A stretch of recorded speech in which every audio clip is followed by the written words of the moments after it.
Hello दोस्तों, स्वागत है आपका फिर से आपके अपने यूट्यूब चैनल जिगर एजुकेशन में। जैसा कि आप स्क्रीन पर देख रहे हैं, एग्ज़ाम में प्रश्न कहाँ से आते हैं। ये जो क्विज है, मैं आपको ये प्रूफ से ही बताऊंगा कि जो ये एग्ज़ाम वर्तमान में हो रहे हैं, उसमें इंडियन हिस्ट्री हो, पॉलिटिकल हो, जियोग्राफी हो, या हमारे साथ में कुछ ऐसे फैक्ट हो जो इकोनॉमिक हो, वो कहाँ से एग्जिट पढ़ते हैं और हम बड़ी बड़ी किताबों से पढ़ते हैं। तो मैं आपके सामने कुछ एग्जाम्पल बताऊंगा। जो ग्रेजुएशन लेवल जो सीईटी दी हुई थी, उस ग्रेजुएशन लेवल सीईटी को आप आधार मान करके, और अभी आप जो ये तैयारी कर रहे हैं अपने सीईटी लेवल 12वीं की, यानी 12वीं पास वाली, तो उसमें हो सकता है कुछ आपको फ़ायदा मिल जाए। जैसा कि दोस्तों आप स्क्रीन पर देख रहे हैं, यहाँ एक क्वेश्चन है और वो है करेवास। यानी करेवास का मतलब यहाँ, हालांकि ये हिंदी में त्रुटि था, ये अपने जो अभी आपके सामने जो सीईटी ग्रेजुएशन लेवल हुआ था, वहाँ पे एक जियोग्राफी क्वेश्चन आया था, करेवा क्या है। तो अगर आपको आपने बड़ी किताबों के अंदर या बाज़ार में जो भी आपकी प्रतियोगी परीक्षाओं की जो किताब लेकर आते हैं, आप उनको पढ़ते हैं, लेकिन उसके बावजूद भी ये क्वेश्चन कहाँ से पढ़ते हैं उसके बारे में मैं आपको बताऊँगा प्रूफ। मैंने, जी हाँ दोस्तों, अभी आपके सामने मैंने एक 11वीं कक्षा है एनसीईआरटी की जो जियोग्राफी चलती है, उसमें यहाँ पर मैंने एक पार्ट को निकाला है। ये जो पार्ट है दूसरा पार्ट है, और यहाँ दूसरे पार्ट के बीच में से एक शब्द दिया है करेवा, जैसा कि आप स्क्रीन पर देख रहे हैं। और ये जो करेवा है, बस आपके एग्ज़ाम के अंदर इसी को ही पूछा गया था। और यहाँ है कि कश्मीर हिमालय में अनेक दर्रे जैसे करेवा, हिमनद, चिकनी, यहाँ पर था कि चिकनी मिट्टी और दूसरे पदार्थों का हिमोड पर, ये एक प्रकार से मोटी जो परत है उसके संबंध में बातचीत यहाँ पर की गई थी। आपने देखा होगा जो आपको इस क्वेश्चन में देखने को मिलता है। यहाँ इसका ऑप्शन नंबर ए है, हिम नदी चिकनी मिट्टी की मोटी परत निक्षेप। जी हाँ दोस्तों, उसके बाद अगला प्रश्न आपकी स्क्रीन पर दूसरा क्वेश्चन देखो। अगर किसी वस्तु को 11.2 किलोमीटर प्रति सेकंड से अधिक वेग से पृथ्वी से ऊपर की ओर फेंका जाता है तो वस्तु क्या होंगी। अधिकांश विद्यार्थियों ने बी और डी पर कंफ्यूज किया था। चंद्रमा के चारों ओर चक्कर लगाएगी, पृथ्वी की चारों ओर चक्कर लगाएगी, लेकिन इसका आंसर मिलेगा आरबीएसवी की किताब, आपको पाठ पहला और कक्षा है छठी। ध्यान दो दोस्तों, कक्षा 6 के अंदर क्या आप जानते हो उससे ये सेम वहाँ से उठाया गया है। और प्रश्न क्या है कि पलायन वेग जो होता है वो पृथ्वी के गुरुत्वाकर्षण से बाहर निकालने के लिए 11.2 किलोमीटर प्रति। और ये पलायन वेग क्या होता है, यहाँ पर ये इस पर एक लाइन दी हुई है, जिससे हमें लगता है कि वास्तव में हमारा यहाँ जो उत्तर है वो यही है कि ये सीधा ही अंतरिक्ष से किसी वस्तु को बाहर फेंक सकता है। जी हाँ दोस्तों, ये जो पलायन वेग है वो यहाँ से देख सकते हैं, ये जो अंतरिक्ष है उससे भी बाहर फेंकना यहाँ पर, और किसी बात को यहाँ पर कहा नहीं जा रहा है, जबकि यहाँ पर केवल वो अंतरिक्ष के बारे में बात कर रहा है। दोस्तों एक विज्ञान का क्वेश्चन देखो, एक अम्ल और क्षार के बीच अभिक्रिया कहलाती है। आपको ताजुब होगा कि कक्षा 7वीं की जो विज्ञान की बुक है, वहाँ से इसको हूबहू उठाया है। ये आप देख सकते हैं, इसको अलग से यहाँ पर गहरा किया है, बोल्ड करके बताया। क्या बताया कि किसी अम्ल और किसी क्षार के बीच होने वाली अभिक्रिया उदासीनीकरण कहलाती है। ये आपके सामने इसका प्रूफ है।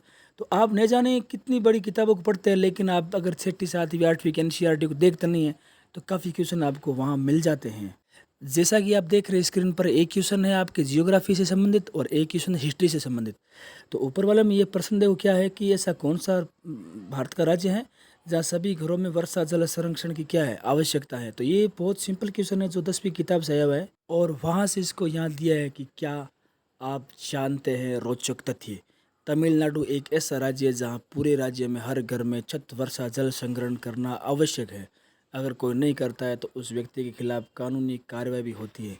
जैसा कि आपकी 10वीं की किताब से लिया गया था और एग्जिट आपके परीक्षा में पूछा गया प्रश्न, और आप ऊपर दे सकते हैं सेम ही। उसके बाद 79 देखो, भारत में साइमन आयोग कब आया। ये जो क्वेश्चन है, हालांकि ये सिंपल सा क्वेश्चन है, फिर भी अपने को बुक से देखना है। तो कक्षा 10 की किताब चलती है एनसीईआरटी के अंदर, यहाँ से जो पार्ट चला है उसमें सीधा एग्जिट यहाँ दिया हुआ है कि 1928 में जब साइमन कमीशन भारत पहुँचा, तो इसी लाइन को आधार मानकर एग्जाम के अंदर प्रश्न आया। फिर यहाँ से भी आपका जो ऑप्शन है वो आएगा 1928। जी हाँ दोस्तों, आगे बात करते हैं हम दो क्वेश्चनों को जो जियोग्राफी से संबंधित है। इसमें जो पहला क्वेश्चन है वो है राजा जी टाइगर रिजर्व, और दूसरा पूछा है सरिस्का नेशनल पार्क। जी हाँ, 9वीं कक्षा के अंदर एक जो मैप है, अगर इस मैप को ध्यान से देखते हैं तो यहाँ से सीधा एग्जिट एग्जाम में दिया था, जहाँ आपको राजा जी जो है पार्क वो दिख रहा है, उत्तराखंड के अंदर है। वहीं अगर उसके दूसरी ओर नीचे की ओर देखते हैं तो ये राजस्थान दिख रहा है आपको, जहाँ पर ये सरिस का राजस्थान के अंदर बाघों के लिए जाना जाता है। यहाँ राजा जी हैं, इसके पास ही उत्तराखंड है। यानी ऐसे छोटे कितने नए जाने क्वेश्चन हैं जो आपकी 6ठी से लेकर 10वीं किताबों से आए हुए प्रश्न हैं।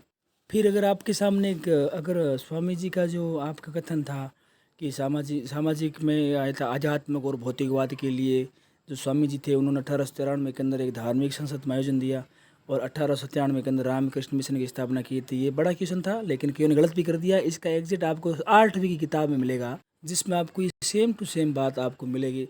जैसा कि आप इसके अंदर ये देख सकते हैं कि 1893 के अंदर स्वामी जी ने ये जो एक भाषण दिया था, उस भाषण का यहाँ पर भी यही है कि आध्यात्मिक और भारत का जो गौरव है उसको पुनः करने का प्रयास किया था। और 1879 में उन्होंने रामकृष्ण मिशन की स्थापना की थी। ये आप देख।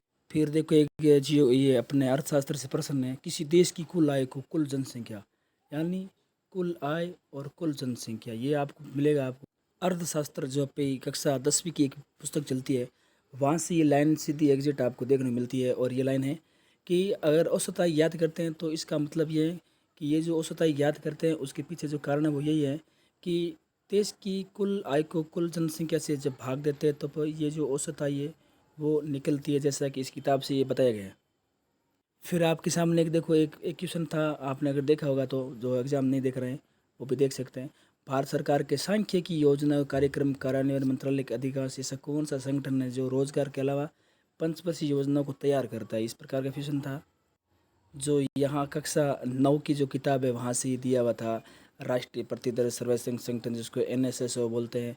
यानी नए अनजाने से क्वेश्चन है जो आपको मिलेंगे हूबहू आपकी 6ठी से 10वीं किताबों के अंदर हो।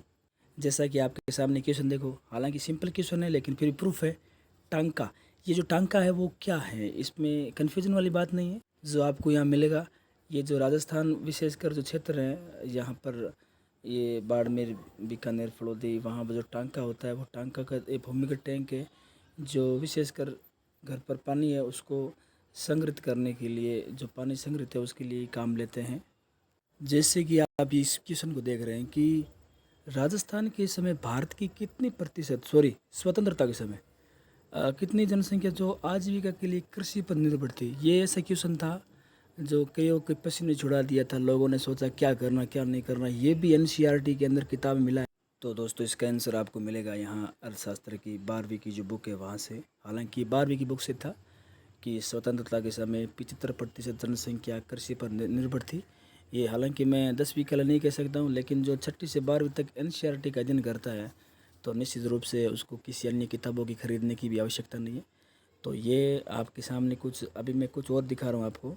आपके सामने रानीगंज कोल फील्ड, ये रानीगंज जो है वो कहाँ स्थित है, ये पश्चिम बंगाल में। ये तो सबको पता है, लेकिन इसमें देखो कहाँ है। तो दोस्तों यहाँ देखो भूगोल के अंदर एक दिया है कि कोयला 2 प्रकार का होता है, और यहाँ से उसने जो है वो बताया है कि जो रानीगंज है, ये रानीगंज अपना जो है वो पश्चिम बंगाल में है। और यहाँ से पता चलता है कि ये क्वेश्चन भी अपने NCERT की कक्षा 10 की किताब से लिया गया है। तो दोस्तों मैंने आपके सामने कुछ प्रूफ बताए हैं।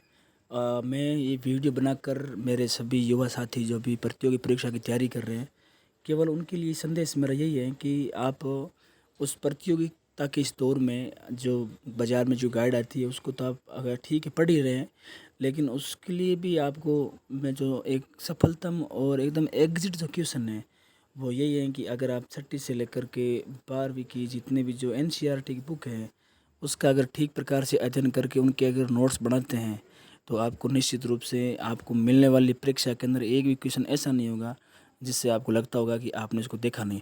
दोस्तों अगर मेरी मेहनत या मेरे द्वारा किया गया ये कार्य अगर आपको अच्छा लगा है तो इस चैनल को सब्सक्राइब करके और इस वीडियो को शेयर करना, और साथ में अपने युवा साथी जो तैयारी कर रहे हैं उनके लिए एक मार्गदर्शन साबित हो सके ऐसा प्रयास करना। सबका धन्यवाद। जय हिंद, जय भारत।